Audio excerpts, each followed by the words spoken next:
So my name is Stephanie Xie. I am an affiliate scientist at the University Health Network in Toronto. And today I'm going to tell you about how S1P signaling via S1PR3 regulates myeloid lineage differentiation in human hematopoiesis and how it is dysregulated in the context of acute myeloid leukemia. So AML is really a disease of the elderly, and treatment failure is extremely high as 95% if you are over 60 years of age. And part of the problem is AML is very heterogeneous, as you can see from this heat map of various patients and their mutational status. And we know that relapse often results from these leukemia stem cells that was shown by my advisor, John Dick, many years ago. And we also know that stemness may be able to help us treat AML because it is prognostic. In a paper from 2016, we were able to extract from a number of patients based on their xenografting ability in mice as a surrogate for stemness, a 17 gene score that is prognostic across now into pediatric AML and in a number of other diseases. So I really firmly believe to treat AML, you really need to understand the property of blood stemness. And this revolves around two properties: self-renewal, which is the ability of the long-term hematopoietic stem cell, which is at the top of the normal hematopoietic hierarchy, to make more of itself, as well as its ability to differentiate, the multipotency, and to become all the various lineages that comprise blood. And this sort of hierarchy of the stem cell giving rise to committed progenitors and mature lineages is in some ways recapitulated in AML as a disease. There is a leukemic stem cell population. We know there are progenitors that give rise to blasts, but the property of myeloid differentiation is in some ways in each patient dysregulated, abrogated. And one of the things we understand that underlies the self-renewal and differentiation process is revolves around metabolism. But we know that the metabolic wiring in AML is distinct from normal hematopoiesis. And potentially that means that if we understand a metabolism in both normal hematopoiesis and the context of AML, this will reveal metabolic vulnerabilities that we can target here, but spare normal hematopoiesis. Many years ago when I joined John's lab, I was just essentially mining our gene expression data sets, and I came upon Sphingolipids, which I found was actually differentially expressed between normal stem cells and committed progenitors, and dysregulated in the context of AML. So I wanted to understand, why is this the case? Is there a functional basis for this?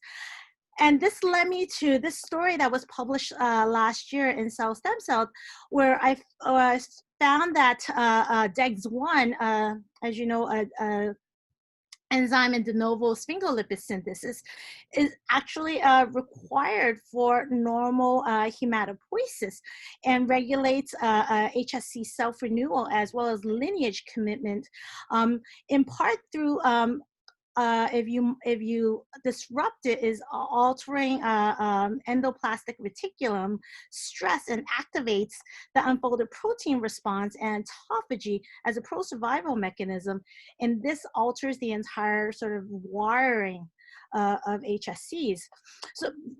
So it is really rather remarkable if you alter just this one enzyme and the ratio of dihydroceramide to ceramide. This absolutely alters human hematopoiesis. So As I was reading the literature in the sphingolipid field, S1P signaling is part of that rheostat of serum I2 and S1P. It's well known to play a role in proliferation, survival, and differentiation. So I wondered if it also played a role in HSC and LSC fate. And I came upon S1PR3 from two pieces of data. One was our RNA-seq analysis of the normal hierarchy, 6 stem and progenitor populations, here 7 mature lineages. I found that this gene was restricted just to myeloid lineages, the granulocytes and the monocytes. Moreover, in our LC17 study, when I looked at sphingolipid genes, particularly around S1P genes here, a gene set enrichment analysis, I found that they were highly negatively enriched in the LSC positive fractions, making me wonder, why is this the case? And S1PR3 is one of these genes. So, and what we know about S1P signaling in the context of blood is not, there's only a few studies. And one of the things is that it's connected to innate immunity and tissue inflammation.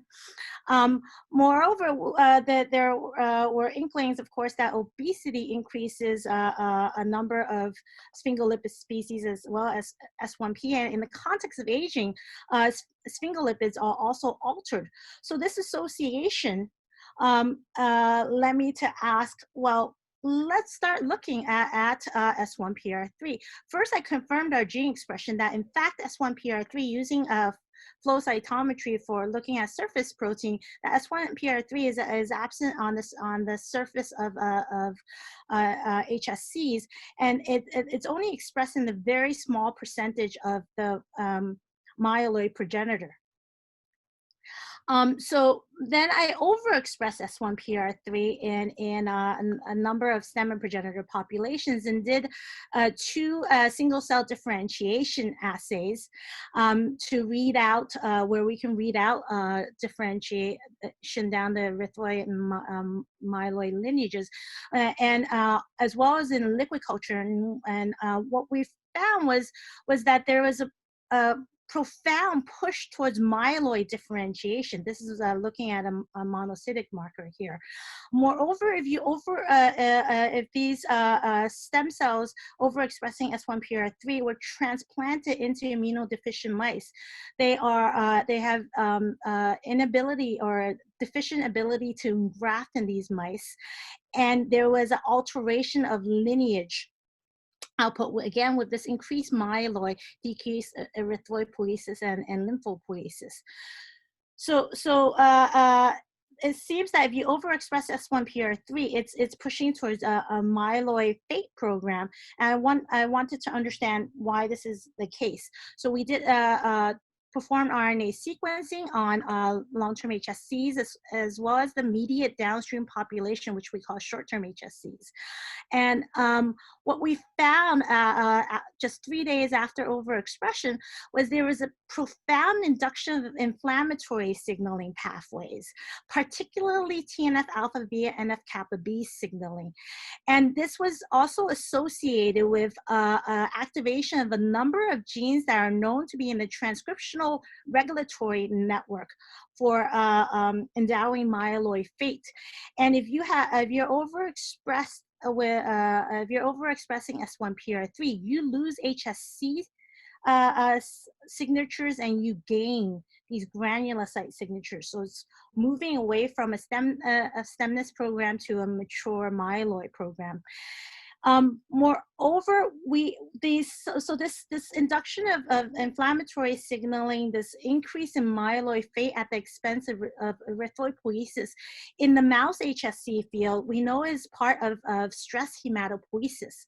And under stress hematopoiesis, there is activation of long-term HSCs as well as an increased survival. And Tim Schroeder, who is a leading expert in single-cell time-lapse imaging, has done some of these studies, and so I approached him and asked, can we do a collaboration? And his postdoctoral fellow Wei Zhao Wang filmed S1PR3 overexpressing long-term HSCs as well as the control. As you can see on the right here, S1PR3 overexpressing cells are moving faster and they're dividing faster, and there is also an increase in survival if you are overexpressing this receptor. So all this data suggests that S1PR3 is a potentiator of inflammation with a result of myeloid differentiation. What could potentially be upregulating S1PR3? Given that we saw this increase in inflammatory signaling, we asked, are the inflammatory cytokines themselves potentially affecting S1PR3 surface expression?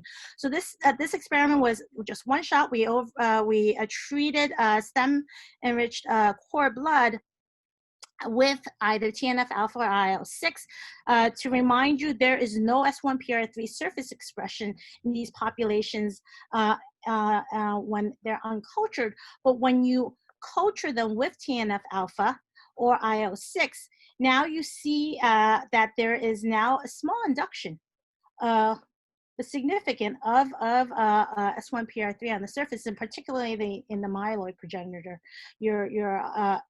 Just mitogenic activation, then in the context of cytokines, can alter S1PR3 surface expression.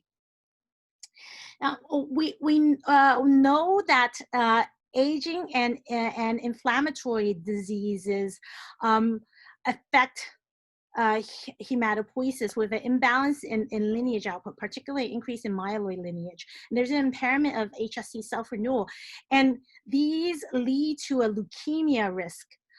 Particularly in the recent years around clonal hematopoiesis that I won't go into. So I wanted to ask, well, what is S1PR3 doing in the context of AML? Is it dysregulated? And then in which fraction of patients? First, I looked at S1PR3 surface expression in patient AMLs compared to adult bone marrow mononuclear cells as well as cord blood mononuclear cells. And I saw that it's highly heterogeneous, but there's a fraction of patients that have extremely high upregulation of S1PR3 on the surface. Then I asked in a number of patient cohorts, I show you 3 here, using signatures that were recently defined by Peter Van Galen, using single cell RNA-seq of 12 patient samples, where a myeloid signature was defined as well as the HSC/progenitor signature. And asked, well, if you have high S1PR3, which one of these do you express? And what we found was that AMLs with high S1PR3 highly correlated to a myeloid signature, and they're deficient for the stem progenitor signature. Moreover, if you take these 3 patient cohorts and ask within the TNF-alpha NF-kappa B pathway, are there genes that are significantly correlated to S1PR3?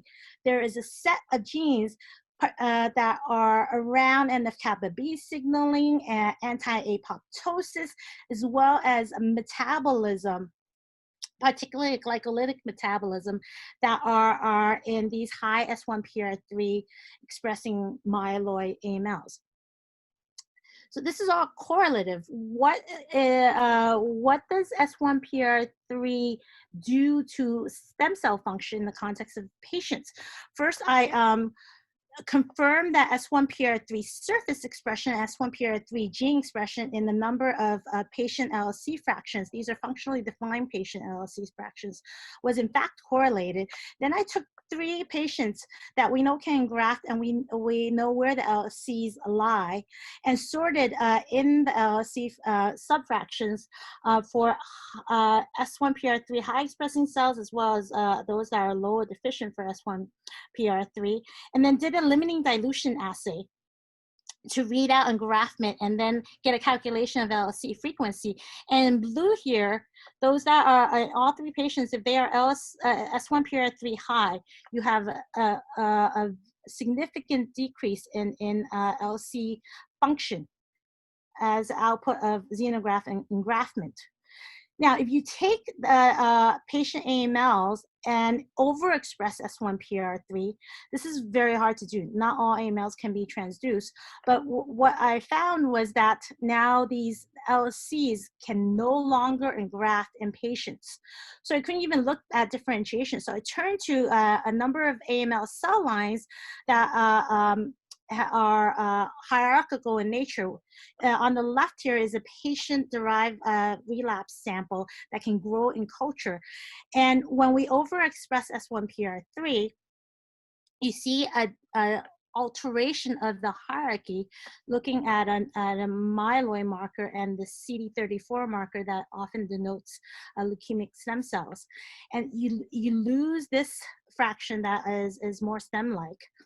And you get gain this mature myeloid fraction. And a similar thing happens here we show for consuming, but I did it for a number of other AML lines. So suggesting that S1PR3 overexpression is inducing differentiation, and hence we lose engraftment and LSC function.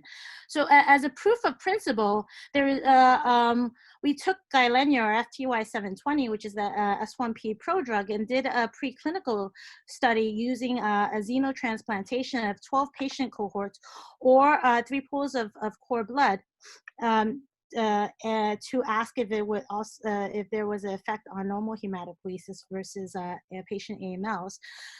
Transplanted the AMLs, then treated with either control FTY720, looked at engraftment after the primary transplant.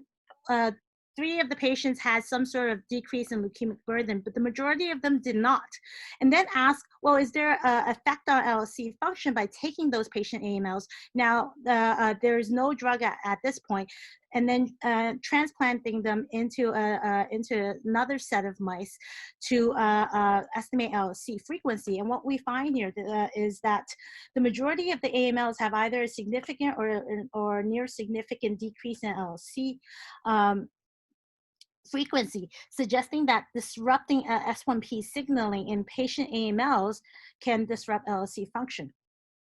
So what I've told you here is that S1PR3 can be both a therapeutic target and potentially a biomarker for dissecting AML heterogeneity. It promotes an inflammatory program in human HSC. We see that there is a distinct inflammatory program in S1PR3 high AMLs that have often a more mature myeloid state. And if you activate S1PR3 by overexpressing it with a lentiviral vector, altering with the treating with the prodrug FTY720. This disrupts LSC function in patients, and we think this is all through myeloid differentiation via altering inflammatory signaling. So this paper is being submitted. One of the outputs of that story was to actually ask concern with S1P signaling, but I wanted to look at sphingolipid metabolism as well. As in this gene set enrichment analysis, those lipid stem genes, as a signature that we defined in the cell stem cell paper, is actually more highly expressed in leukemic stem cell fractions. So we did lipidomic analysis of 10 patients. There were 7 LSC positive fractions and 7 LSC negative fractions, and we compared them to stem and progenitor populations isolated from core blood in a collaboration with Chiara Luberto and this Stony Brook lipidomics facility. And interestingly, LSC positive fractions, 6 of the 7, were highly different from either normal stem or progenitor fractions or LSC negative fractions, unless you have are expressing S1PR3. So what can we make of this? Well, we did this regression analysis similar to what was in the LSC17 paper, taking a set of sphingolipid metabolic genes, signaling genes, various other, and we asked if we can create a score that would predict overall survival in patients using a training cohort that yielded 8 genes that then we tested on 2 other patient cohorts. And two of the genes in there are S1PR3 and S1PR5. So if you have low expression for this and a number of other sphingolipid genes, and those other ones are enzymes, you survive better than if you have low expression. And in the context of diagnosis versus relapse in 11 patient AML pairs, the S1PR3 and S1PR5 is decreased. You take that set of 8 genes overall and doing a gene set enrichment analysis, the diagnostic sample is more highly expressed. These genes are more highly expressed in the diagnostic sample than in the relapse sample. If you look overall across these 11 patient pairs, number of various processes are altered with quality control being upregulated, for instance, but sphingolipid metabolism and many inflammatory processes are downregulated in the patients that have relapse. And so that's where I'm going to leave you. Sort of the next challenge. Why is sphingolipid metabolism profoundly altered in relapse patients, and what does that mean? Finally, I'd like to thank, of course, John for all his support through the years, and all the many people within the DIC lab, President Kirsten Kaufman. It was a big part of the S1PR3 story, as well as Olga Gang, and a number of bioinformaticians, including Michelle. And of course, all of the various collaborators at Stony Brook, ETH Zurich, and University of Toronto, and all my funding sources.